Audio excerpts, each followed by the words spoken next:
जय श्री राम। दोस्तों कैसे हैं आप सब? उम्मीद करता हूं बढ़िया होंगे, स्वस्थ होंगे, मजे में होंगे। मेरा नाम जयदीप मिश्रा है। अपने चैनल पर मैं पशुपालन से संबंधित जानकारी भी देता हूं और अपना रूटीन लाइव भी शेयर करता हूं। दोस्तों आज है 24 फरवरी और इस वक्त रात के 8:30 बज रहे हैं और अभी फिलहाल मैं हूँ अपनी डेयरी पर और शाम का वक्त है। गाय आराम से खा रही है, मतलब रात ही हो चुकी है और सभी बढ़िया तरीके से खा रही हैं। सुर भी आराम से बैठ चुकी है, बहुत तंदुरुस्त और स्वस्थ है, बढ़िया तरीके से खाती पीती है और बहुत बदमाशी करती है, एकदम मज़े में है। दोस्तों जब ये हुई थी तो बहुत ही कमज़ोर थी, अब बहुत अच्छी हो गई है और सभी गाय बढ़िया है। दोस्तों मिल्किंग वगैरह हो चुकी है, गाय बढ़िया तरीके से खा रही है। यहाँ पे आयांश और रुतबे खेल रहे हैं। इनको कितना भी मना करो लेकिन ये मानते नहीं है मिट्टी में खेलने से। मैं बहुत मना करता हूँ दोस्तों, आप लोग को लगता होगा कि ये मिट्टी में खेलते रहते हैं। मैं कहता हूँ कि मना करता हूँ, मैं इनको पकड़ के धोता भी हूँ बहुत, लेकिन फिर भी ये हरकतों से बाज नहीं आते। क्यों? हाँ। कर लिए पूरे कपड़े गंदे? हाँ।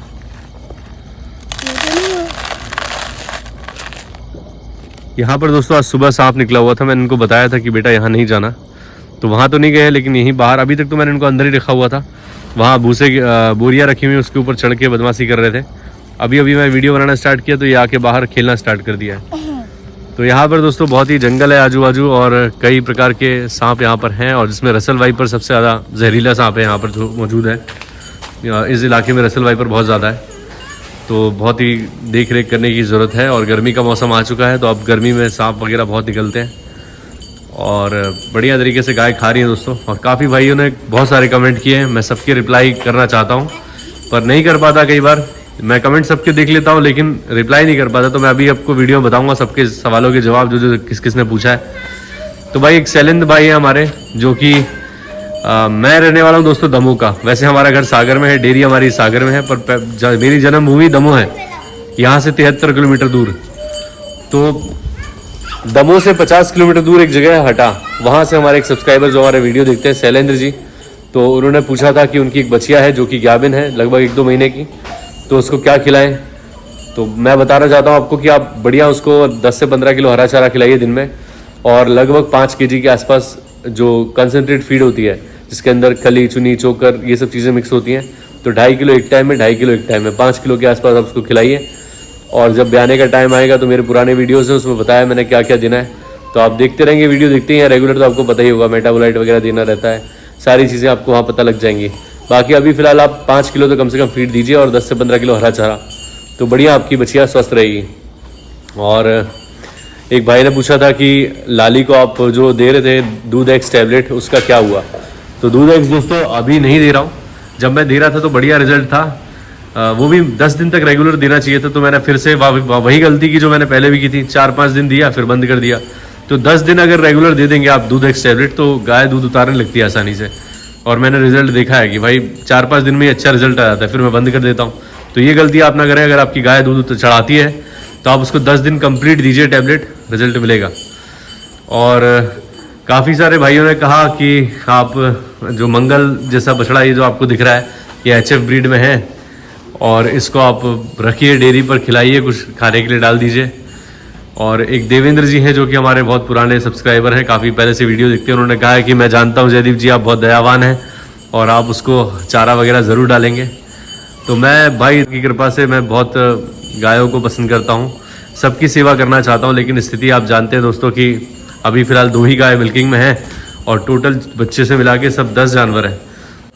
टास्क है मेरे लिए इन सबको फीडिंग कराना, और साथ में अगर ऐसे बछड़ों को भी मैं अगर शय दूंगा तो आगे चल के समस्या ही बनती है, क्योंकि अगर मैं इनको खाने के लिए डालने लगूंगा इन बछड़ों को तो फिर वो यहीं पर रह जाएंगे और फिर उसके बाद अपने आत्मनिर्भर नहीं बनेंगे। तो जब वो घूम रहे हैं अपने आप चरना सीखेंगे, सीख जाएंगे। अगर मैं यहाँ पर उनको लालू और मंगल की तरह रखने लगूंगा खाने के लिए तो फिर वो यहीं पर टिक जाएंगे और फिर मेरे भरोसे हो जाएंगे। तो ये चीज़ मैं नहीं कर सकता और इस कारण से मैंने उनको जाने दिया और अभी वो दिखाई भी नहीं दिए। कल के बाद अभी तक दिखाई नहीं दिए, वो कहाँ चले गए। तो अच्छी नस्ल के बछड़े थे लेकिन मैं उनको इस्तेमाल नहीं कर सकता था। अगर कई भाइयों ने कहा कि आप उसको रख लीजिए, जर्सी बछड़ा है, वो भी 4-5 मतलब 1-2 साल के अंदर आपकी मीटिंग के काम आएगा। दूसरे भाई ने कहा कि आप उसको रख लीजिए बड़े वाले को, वो तो बहुत ही जल्द 6 महीने के अंदर रिजल्ट देने लगेगा, मीटिंग वगैरह करने लगेगा। तो मेरे पास तो जगह की वैसी दिक्कत है और AI से ही अपना काम चलता है, बछड़े की आवश्यकता नहीं है। बछड़े का खर्चा बहुत ज़्यादा हो जाएगा, AI से ज़्यादा खर्चा हो जाएगा उसका, रख रखाव सारी चीज़ें, तो इसलिए मैं उसको नहीं रखूँगा। बाकी भगवान करे कि वो स्वस्थ रहें, जहाँ भी रहें मस्त रहें। काफ़ी भाई जो अभी अभी मुझसे जुड़े हैं तो वो मुझसे सवाल करते हैं कि आपने डेयरी का काम क्यों स्टार्ट किया, आप इससे पहले क्या जॉब करते थे। तो मैं उन भाइयों को बताना चाहता हूँ कि इससे पहले मैं एक कंपनी में था जिसका नाम था भारत बेंज। मर्सिडीज़ के ट्रक वगैरह कंपनी बनाती है, जर्मन कंपनी है, इंडिया में भारत बेंज के नाम से। तो उसमें मैं सेल्स में जॉब करता था, ट्रक वगैरह बेचा करता था मर्सिडीज़ के। तो मैंने वो वहाँ पर 7 साल काम किया और उसके बाद फिर मुझे लॉकडाउन लग गया, तो मुझे लगा कि खुद का कुछ स्टार्ट करना चाहिए काम। तो मैंने ये काम स्टार्ट किया और जिस चीज़ में आपकी रुचि हो वही काम करना चाहिए। तो मेरा इसमें पशुपालन में बहुत दिलचस्पी थी। मैं जहाँ भी टूर वगैरह पे जाता था या फील्ड पर रहता था तो मुझे जहाँ भी गाय वगैरह देखने को मिलती थी तो मैं वहाँ रुक के समय देता था और अंदाज़ा लगाया करता था कि गाय किस लैक्टेशन की है, कितना दूध देती होगी, कैसी उसकी सेहत है, क्या खिलाते होंगे, ये सारी चीज़ों पर सोचा करता था। तो इसलिए मेरा बहुत दिलचस्पी थी। और घर पर भी मेरे कभी देसी गाय हुआ करती थी तो मैंने किया हुआ था थोड़ा बहुत काम। तो मुझे इस चीज़ का आइडिया था और मुझे लगाव भी था बहुत ज़्यादा। तो मैंने कहा जिस चीज़ में आपकी रुचि है भाई वही काम करना चाहिए, इसलिए मैंने ये काम चुना। और दूसरी चीज़ दोस्तों, मुझे दूध निकालने, दूध बेचने का शौक़ नहीं है, दूध से पैसा कमाने का शौक़ नहीं है, वो तो करना ही है। मुझे गायों को खाता हुआ देखना हमेशा से पसंद था। मैं अपने घर पर भी देसी गाय थी एक, और गर्मियों के मौसम में जब उस गाय के लिए मैंने एक कूलर लगा रखा था, एक ही गाय थी देसी बहुत पहले।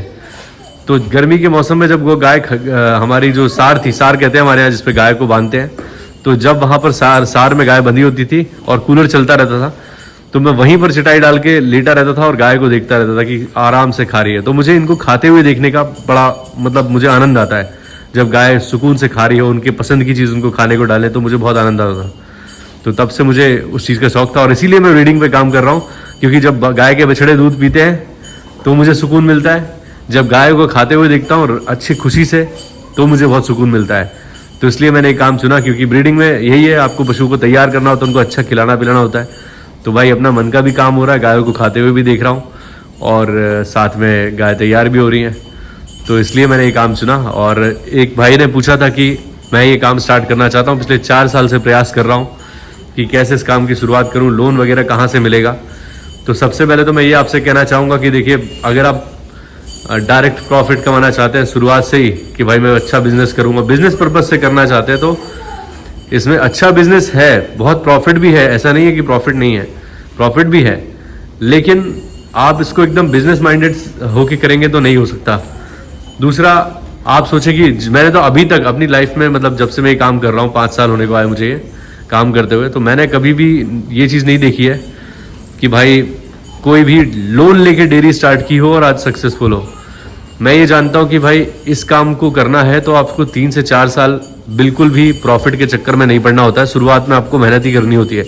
अगर आप लोन लेके, अगर आपके पास खुद की जगह है और सारी व्यवस्था, हरा चारा वगैरह खुद का है, और उसके बाद फिर आपने लोन लेके शेड वगैरह बना लिया, पशु खरीद लिए, तो भी आपको 3 से 4 साल उसमें पशु तैयार करने में स्ट्रगल करना ही पड़ेगा, लागत लगती रहेगी।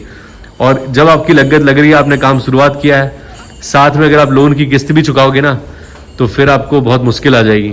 तो मैं कभी भी सजेशन नहीं दूंगा किसी को कि भाई लोन लेके स्टार्ट करो ये काम। पहले आप छोटे स्तर से शुरू करो, 1-2 पशु घर पर रख के स्टार्ट करो, धीरे धीरे करके आप पशुओं को बढ़ाएं, एक्सपीरियंस भी आपको होता जाएगा। और साथ में फिर आपको जब पैसे की ज़रूरत समझ में आएगी, भाई हाँ मैं ये काम कर रहा हूँ, 1-2 साल हो गए हैं, मुझे लगता है कि भाई अब मुझे लोन लेना चाहिए, तब आप लोन लो। भले ही वैसे तो लोन की फेवर में बिल्कुल नहीं हूँ मैं, अगर ज़रूरत पड़े तब जाके लोन लो, लेकिन शुरुआत से ही बड़ा शेड बना के और ज़्यादा लागत लगा के और पशु बाहर से खरीद के ला के और फिर आप लोन की किस्त चुकाना सोचें अगर पशुओं से, तो ये संभव मेरे हिसाब से तो नहीं है शुरुआत से ही। तो आप ऐसा बिल्कुल ना करें, लोन के चक्कर में ना पड़े, कम गाय से शुरुआत करें, छोटे स्तर से स्टार्ट करें, मेहनत करें, सब्र करें, पशु पर ध्यान दें, काम को सीखें बढ़िया तरीके से, फिर आप धीरे धीरे करके ग्रो करोगे। तो आप बिल्कुल शुरुआत कीजिए। 4 साल से आप इंतजार कर रहे हैं, लोन के चक्कर में मत पड़िए, एक गाय से शुरुआत कीजिए घर से, तब आपको समझ में आएगा सारी चीज़ें, क्या प्रॉफिट है, क्या मार्जिन है, किस्त चुका पाएंगे नहीं कर पाएंगे, सारी चीज़ें समझ में आ जाएंगी आपको।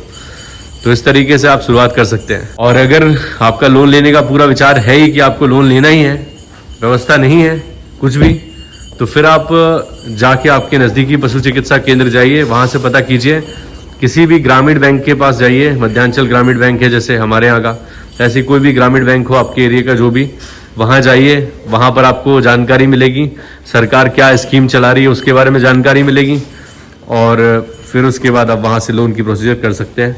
तो आपको पशु चिकित्सा केंद्र जाना चाहिए और साथ में कोई भी ग्रामीण बैंक जाना चाहिए, तो वहाँ से आपको पूरी जानकारी मिल जाएगी।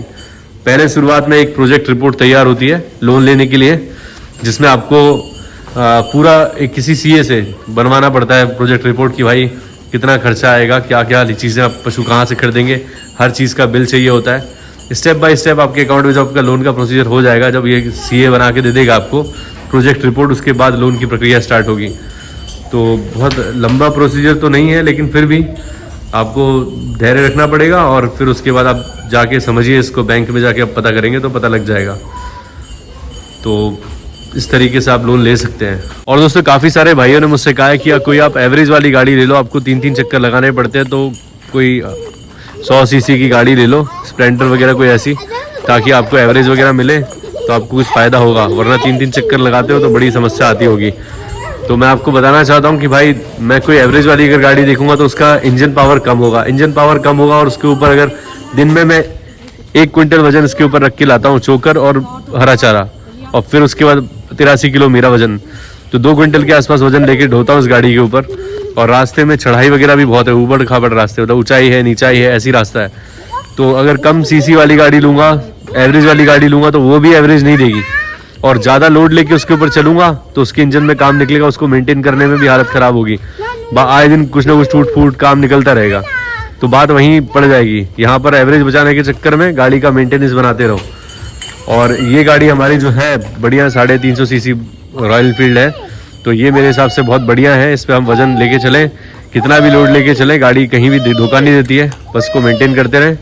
और काफ़ी सारे भाइयों ने पूछा है कि आपको यूट्यूब से क्या इनकम है, तो मैं आपको ये भी बता दूं कि भाई यूट्यूब से मुझे इतनी इनकम हो जाती है हर महीने कि मेरी गाड़ी के पेट्रोल का खर्चा निकलता रहता है, तो इसलिए भी ज़्यादा कोई टेंशन की बात नहीं है। कम से कम मजबूत गाड़ी है, कितने भी लोगों को लेके बैठा के कितना भी लोड लेके चलो, कहीं समस्या नहीं है, आराम से चढ़ाई वगैरह निकल जाती है, और बढ़िया है, पेट्रोल का हमारे निकल जाता है यूट्यूब से।